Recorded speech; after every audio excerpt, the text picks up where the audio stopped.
Bonjour. L'Église est une maison de famille, une maison paternelle, et il y a toujours du désordre dans ces maisons-là.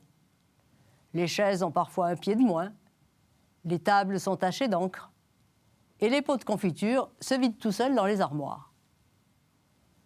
La maison de Dieu est une maison d'hommes et non de surhommes.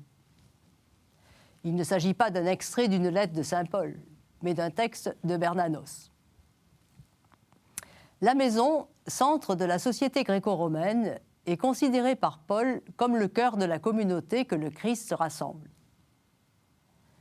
Qu'elle soit celle de Philémon, de Prisca ou de Lydie, la maison désigne non seulement le bâtiment, mais ceux et celles qui vivent sous le même toit, à savoir les membres de la famille unis par les liens du sang, la domesticité ainsi que les clients. Ceux qui se convertissent le font avec toute leur maison, famille, domestique, etc. C'est donc au sein de la maison qu'ont lieu les échanges, le partage de la parole, le partage du repas, l'Eucharistie, etc. Parce que la maison est la base de l'organisation ecclésiale, on parle d'église domestique ou d'église de maisonnée. Les grandes maisons, type de celles que l'on peut voir encore à Herculanum ou à Pompéi, peuvent accueillir plusieurs maisonnées pour les rassemblements. Il est possible de réunir dans le même bâtiment jusqu'à une quarantaine de personnes, et même davantage. À Philippe, Lydie, la marchande de pourpre, a sans doute une maison relativement spacieuse pour recevoir non seulement l'apôtre et ses compagnons, mais aussi ceux et celles qui viennent d'embrasser la foi au Christ. Bien sûr, ces derniers ne viennent pas s'installer à demeure chez elle.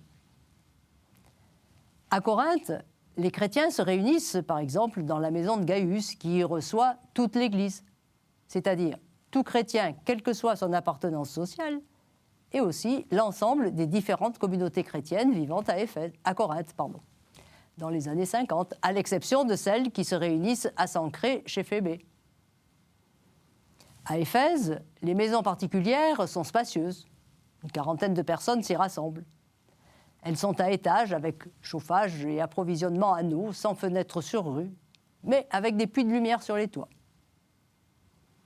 À Rome, la plupart des chrétiens s'entassent dans des logements exigus, situés dans des îlots d'appartements ou dans des chambres accolées à des maisons, souvent superposées les unes sur les autres, bien différentes des appartements luxueux situés à l'arrière de la voie. Dans ces lieux plus modestes, il est possible de réunir une dizaine de convives. Grande variété de lieux, des plus spacieux aux plus modestes, dont nous avons gardé la mémoire. À Rome, les archéologues ont découvert sous certaines basiliques la présence de maisons où se réunissaient les premières communautés. Par exemple, la basilique Saint-Clément ou la basilique Saint-Jean et Paul. Véritable maison d'hommes et non de surhommes, la maisonnée est l'épicentre d'où l'Évangile se propage sans bruit dans la cité, puis dans la société.